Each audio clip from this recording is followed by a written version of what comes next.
Sáquennos de aquí. Entrevista a María Sima. Nicky Elch. Editorial. Gratis lo recibiste, gratis ofrécelo. Dedicado con amor a todos aquellos que aún han de experimentar el amor de Dios.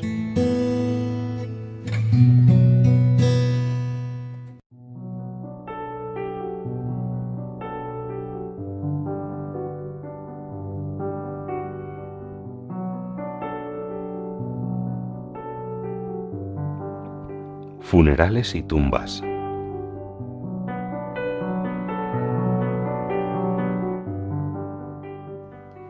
¿Le han dicho algo las almas sobre los funerales? Sí, me han dicho que prefieren quedarse en su hogar durante un tiempo y no que las lleven a los fríos tanatorios de inmediato. Allí no se ora por ellas. Necesitan las oraciones que se hacen cuando todavía están en su casa, y si se les lleva con rapidez normalmente se descuidan estas oraciones. También pueden observar su propio funeral, como ya mencioné anteriormente. Pueden saber quién está rezando por ellas y quién está allí únicamente por estar. Escuchan lo que decimos aquí sobre ellas. Las lágrimas no les ayudan nada, son necesarias para nuestro consuelo, pero no para el de ellas. Los funerales deberían ser simples y llevarse a cabo con mucho amor en el corazón. ¿Hay algo que no aprobarían de los funerales actuales? No les gusta escuchar que se digan falsedades sobre ellas, aun cuando la verdad no siempre sea atractiva. Los elogios deben ser honestos, si es nuestro deseo ayudarlas en su viaje. La familia debería reconocer y confesar los pecados de esa alma y ofrecérselos en oración a Jesús, y a las almas no les gustan los funerales pomposos. No les gusta la cremación, ni que sus restos se donen o se vendan a la ciencia o a los hospitales. Es ridículo desparramar las cenizas desde aviones o tirarlas en el océano, y no le hace ningún bien a nadie. A las almas realmente les duele, porque de ese modo los vivos las olvidan más fácilmente en lugar de ocuparse de ellas con oraciones y pequeños gestos de amor en forma constante.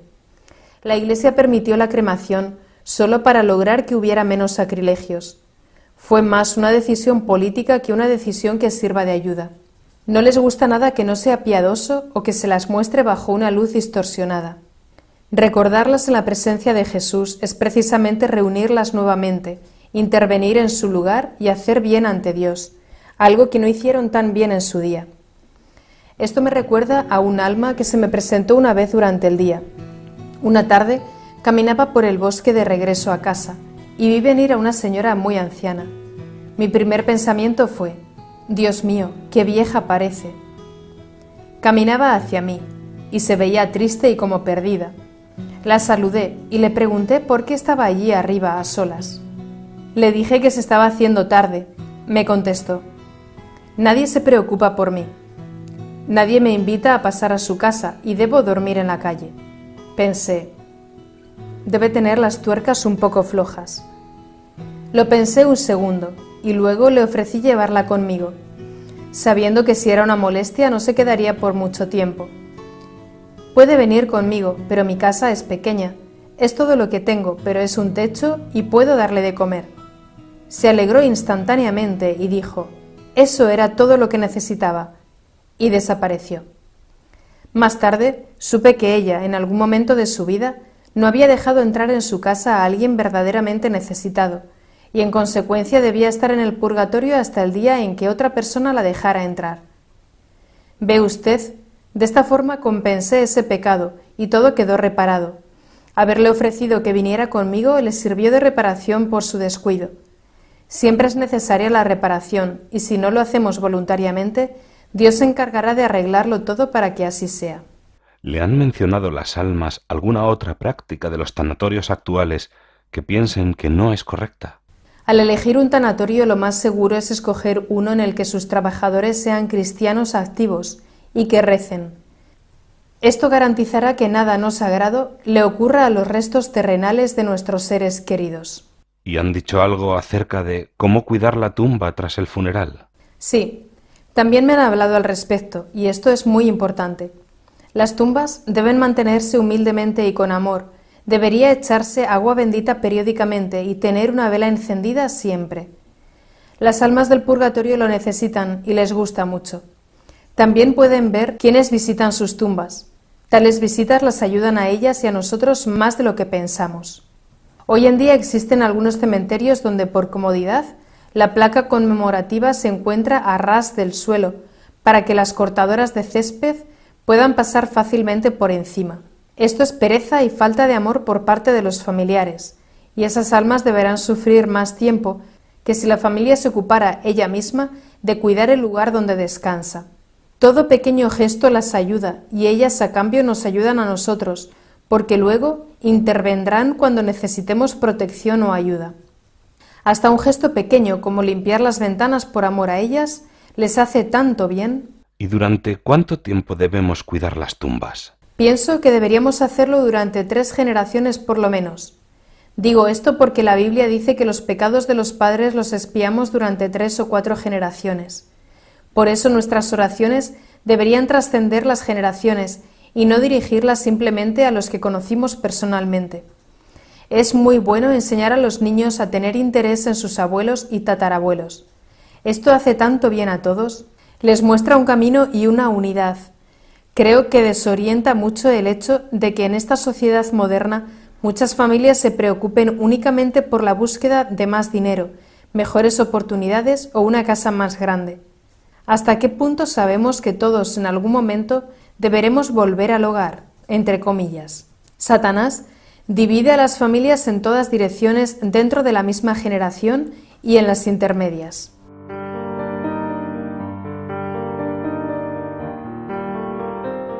El matrimonio, la familia y los hijos.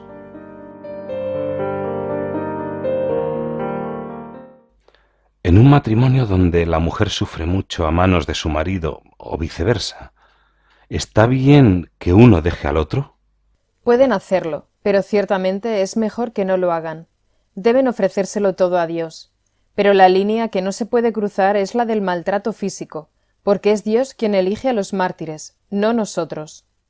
Desde una dimensión espiritual, ¿qué beneficios pueden obtener los que se casan por la Iglesia o una pareja que ni siquiera se casa? Tanto la bendición de Dios que se recibe al casarse como los votos matrimoniales, la misa de nupcias y el apoyo de todos los familiares, todo ello son gracias protectoras tan poderosas que la falta de alguna debilitará notablemente la fortaleza y la unidad de las parejas. Con la bendición de Dios y de la Iglesia, la relación se desarrolla de un modo mucho más sólido y en consecuencia más feliz que si no la hubiera. También tienen lugar cosas similares a lo que veo cuando me visitan las benditas ánimas del purgatorio y que podríamos llamar bilocación, o que un ángel tome la apariencia de uno de los esposos para darle un mensaje al otro. Él o ella verán o escucharán al otro y así recibirán palabras de protección o ayuda. Esto sucede con frecuencia y debe verse como un don maravilloso de Dios a una pareja santa. Ciertamente no sucede cuando se vive juntos en pecado. En esos casos la protección espiritual que tienen es mucho menor. Yo les aconsejaría a esas personas que se alejen del pecado cuanto antes y regresen a la protección de Dios. También es común que un cónyuge fallecido se acerque para acompañar al que aún vive en el momento de la muerte. ¡Qué gran felicidad será para ambos! El amor verdadero, generoso y bendito nunca, nunca muere. Sin embargo, esto sucede únicamente cuando Dios ha bendecido ese matrimonio y siempre está cerca de ellos en la oración y en sus actos de amor generoso. ¿Qué han dicho las almas del purgatorio sobre el divorcio? Han dicho que es uno de los mayores pecados contra Dios. Es algo que hace daño a todos y, por supuesto, sobre todo a los inocentes. Es nada más y nada menos que un asesinato espiritual, emocional y mental, cometido contra el mayor don que Dios nos ha dado, la capacidad de participar en la creación de la vida y de sus frutos, nuestros hijos. Ningún hijo de una familia divorciada crecerá tan plenamente como Dios lo había planeado.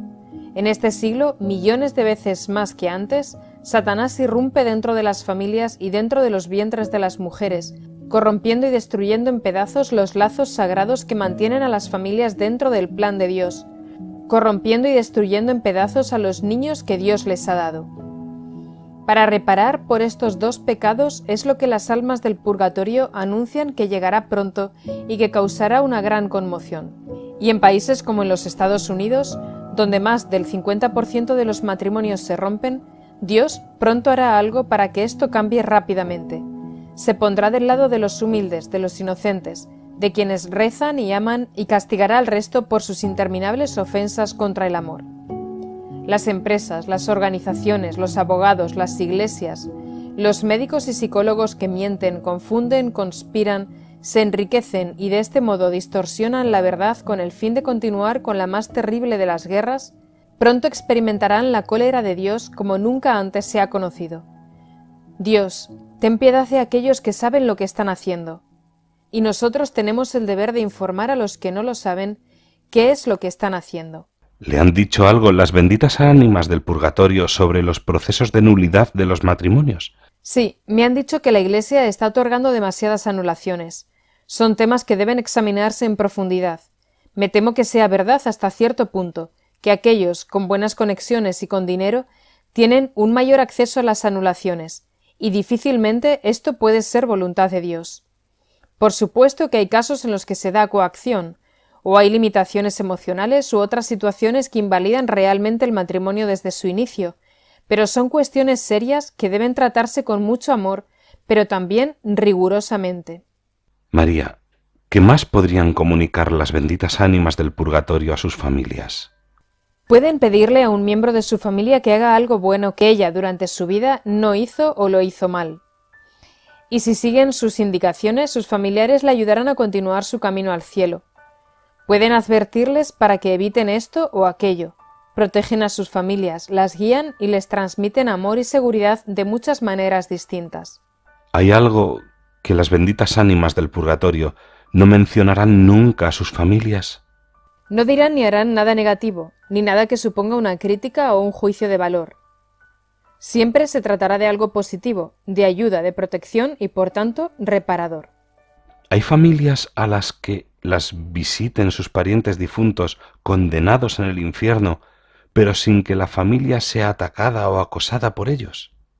Sí las hay, pero estas almas no piden nada por ellas porque se encuentran fuera de toda ayuda y de toda gracia. En esos casos solamente les recuerdan a sus familiares su propia condición y la existencia del infierno. ¿Le han dicho algo las benditas ánimas del purgatorio sobre el movimiento feminista? No, no en esos términos, excepto que ninguna mujer debería estar alrededor del altar. En la sociedad actual es bueno que compitan con los hombres en condiciones de igualdad, que tengan sus propias carreras, pero siempre y cuando la familia no quede ignorada y relegada. También en este tema, tanto las mujeres como los hombres cometen muchos pecados graves en la actualidad. Cuando se descuida a los hijos o al marido o a la mujer, se deberá sufrir mucho por ello luego.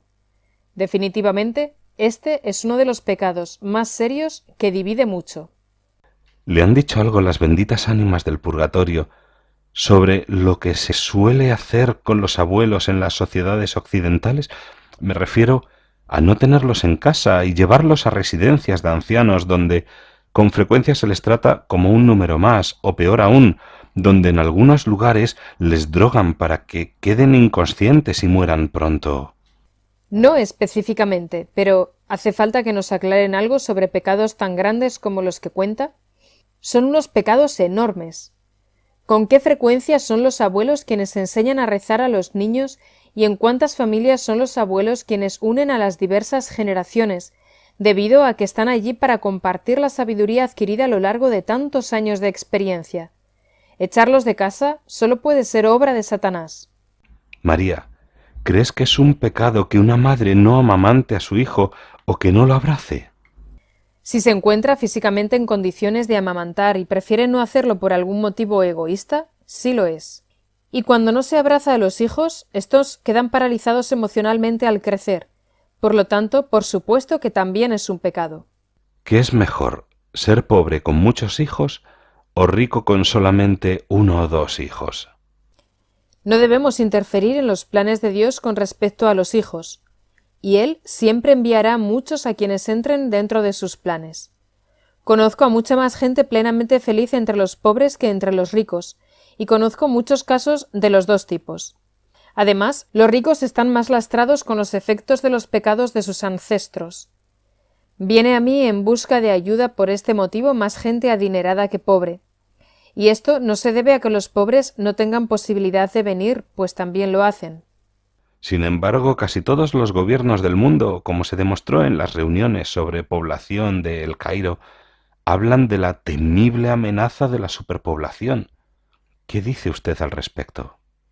Son tonterías y equivocaciones, fruto del egoísmo y montadas en su totalidad por los mismos bancos. De los 6.000 millones de habitantes de la Tierra en la actualidad, aproximadamente alrededor de un tercio se está muriendo de hambre, pero eso se debe únicamente a la avaricia de unos pocos. Existen estadísticas que prueban que el mundo podría alimentar a 50.000 millones de personas o más, si se distribuyeran con justicia la energía y la comida. La avaricia de Occidente es algo que disgusta mucho a Dios, y estoy segura de que Él hará algo al respecto.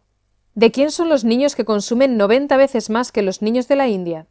¿Y quiénes son los que se preocupan tanto de la superpoblación? La respuesta a estas dos preguntas es la misma: Occidente y sus bancos. La avaricia y un temor infundado a la pobreza hacen que mucha gente crea falsedades tan grandes y que las difunda y actúe en esa línea. ¿A qué edad debería poder dejar una madre a su hijo durante un periodo largo de tiempo a alguien que no sea de la familia? Esto depende, por supuesto, de las circunstancias exactas de cada familia, pero como norma general, es un pecado hacerlo antes de los 4 años. Las heridas que se reciben antes de esa edad son las más difíciles de curar porque se encuentran en lo más profundo del subconsciente. ¿Le han dicho algo las ánimas sobre el castigo físico a los hijos? Sí, lo han hecho, y por este asunto me atacó la revista alemana Der Spiegel hace un par de años. Ellos decían que yo estaba a favor de pegar a los hijos. Mentira. Las benditas ánimas del purgatorio han dicho que un cachete puede ser necesario con los hijos muy testarudos y desobedientes. Una pequeña bofetada no es perjudicial, y el niño lo olvidará rápidamente. Pero lo que sí recordará durante largo tiempo, porque queda archivado en su subconsciente, es la consecuencia que conlleva ser testarudo. Por supuesto, esto debe hacerse con moderación, pero si uno no lo hace y espera a que el hijo sea mayor, ya será muy tarde, y los padres sufrirán por culpa de sus hijos. Sin embargo, cuando un hijo mayor tiene en su subconsciente una memoria del cachete que le dieron cuando tenía solo 2, 3 o 4 años, una sola mirada del padre bastará para que actúe correctamente. Muchos padres en la actualidad ya han aprendido los frutos que ha dado su excesiva tolerancia. La violencia física en el hogar es un gran pecado contra el amor que debería reinar en la familia, pero una disciplina física aplicada con cuidado es una necesidad permitida por Dios en las edades y en los momentos adecuados. El mismo pecado cometido contra un niño pesa mucho más que si fuera contra un adulto. Sí, ciertamente es así. Los pecados contra los niños, si no se reparan rápidamente y de manera adecuada, serán repetidos por el niño como algo aceptable y normal. Esto se debe a que el modelo que suponen los padres es algo muy poderoso y profundamente arraigado en los hijos. Un divorcio o un acto de violencia en el hogar, o que sean testigos de algo deshonesto, o de una infidelidad, o de insultos y calumnias, da igual de lo que se trate, podrá fácilmente causar reacciones idénticas entre sus descendientes. Ser padre es mucho más importante de lo que la sociedad moderna cree. Se delegan fácilmente estas responsabilidades a quienes se llaman profesionales, pero que no poseen los vínculos otorgados por Dios como los poseen los padres. Y estos profesionales cometen errores como lo hacen todos los seres humanos. ¿Los niños con discapacidades mentales pasan algún tiempo en el purgatorio? Sí, es así. Pero por supuesto que su purgatorio es más leve que el de los niños sanos. Todo depende de lo que el niño pudo entender. ¿Cuáles son los pecados más graves que pueden cometer los niños? Por ejemplo, entre los 6 y los 12 años. La desobediencia y la falta de educación hacia sus padres son los dos más graves.